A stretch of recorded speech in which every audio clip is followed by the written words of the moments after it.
කලින් අප විමසූ කාරණාවක් ඇත්තටම මේ ආපදා තත්ත්වයේදී බොහෝ සහෝදර ජනතාවක් ජාති භේද ආගම් භේද වලින් තොරව සියලුම දෙනා බොහෝ පීඩාවට පත් වෙලා ඉන්න මොහොතක්.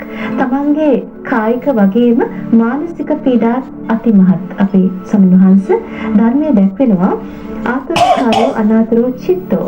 ඉතින් මේ කාරණාව පිළිබඳව ඔබ වහන්සේගෙන් විමසන්න කැමති. මම අර කලින් කියපු කාරණාවත් සිහිපත් කරනවා. කඳු නාය ගියත් අපිට පුළුවන් කොහොම හරි කරලා පාරවල් හදාගන්න.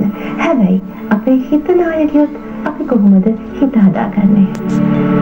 සමන්තිනෝන මුළු බුද්ධ ශාසනයම උගන්වන්නේ හිත හදාගන්න එක ගැන. හැම වෙලාවකම බුදුරජාණන් වහන්සේ අපට වදාළේ පින්වත් මහණෙනි මේ පුළුවන් තරම් හිත හදාගන්න ශාන්ති දෙන්න. මොකද මේ හැම දෙයකටම පින්වත්නි බලපාන හිත. ඒකනේ බුද්ධ ශාසනය කියන්නේ මනෝපුබ්බංගමා ධම්මා සියල්ලට පූර්වාංගම වෙන්නේ මනස. එහෙමයි. මනෝ සෙට්ටා මනෝමය. මනස තමයි ශ්‍රේෂ්ඨ දේ. මනෝමයයි. ලෝකේ මනෝමයයි. මානසිකව මැවෙන්නේ ලෝකේ. හොඳට බලන්න ඔබතුමියට ඇස් දෙක පියාගෙන ඔබතුමියගේ ස්වාමියා කල්ප සිහි කරන්න පුළුවන්. දරුවන්ව සිහි කරන්න පුළුවන්. ඒ කියන්නේ මානසිකව ලෝකෙ මැවෙන්නේ. ඒ මානසිකව මැවෙන ගතිය තමයි අපි ලෝකෙට බාහලන්නේ. එතකොට තමයි එළියේ දරුවා ඉන්න බව දැනෙන්නේ. මනෝමය ලෝකේ මනෝමයයි.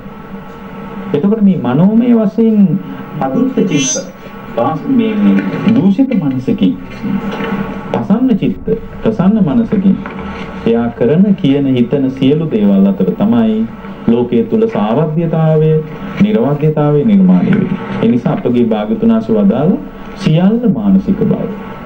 මේ කය පවා ඒ මොහොතේ මානසිකව බලපෑම මත ඇති වෙන දෙයක් විදිහටයි බුද්ධ ශාසනය පැහැදිලි කරන්නේ. එහෙමයි. ඒක මේ වගේ. ඒක බුදුරජාණන් වහන්සේ වදාළ චිත්තජ රූපය කියලා එකක්. සිතට අනුව රූපේ උපදිනවා. දැන් හොඳට බලන්න සමහරවිට Tamanගේ සිතේ දෝමනස්සේ ඇති වෙනකොට එයා දිහා බැලුවාම හිතන්න පුළුවන් අනේ කනස්සල්ලින් වගේ අපි යන්නේ හම්බුනා නෑ නිකන් මොකද දුකින් වගේ. ඒ කියන්නේ දුක කියන එකට අනුව රූපේ උපදිනවා. කෙනෙක්ගේ සිතේ රාගය ඇති වෙනකොට හෝමෝන ක්‍රියාකාරීත්ව වෙනසක් ඇති වෙනවා.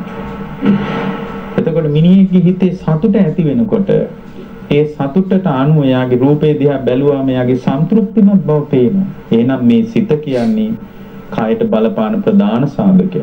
නමුත් මේ භෞතික ලෝකයා නිතර විශ්වාස කරන දෙයක් තියෙනවා. මේ කය තමයි ඒගොල්ලන්ගේ ප්‍රාමාණික සාක්ෂිය විදිහට ගන්න. නමුත් බුදුරජාණන් වහන්සේ අපට වදාලා මේ සිත පරිස්සම් කරගන්න විවිධ උපාය.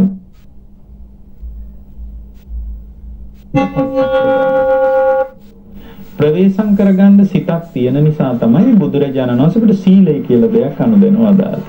සීලෙන් පවා ජාවේ දෙන්නේ තමන්ගේ සිත පරිස්සම් කරගන්න. ඉතින් මේ බඳු ඊට බරපතල බැරෑරුම් ආස්ථාවක පව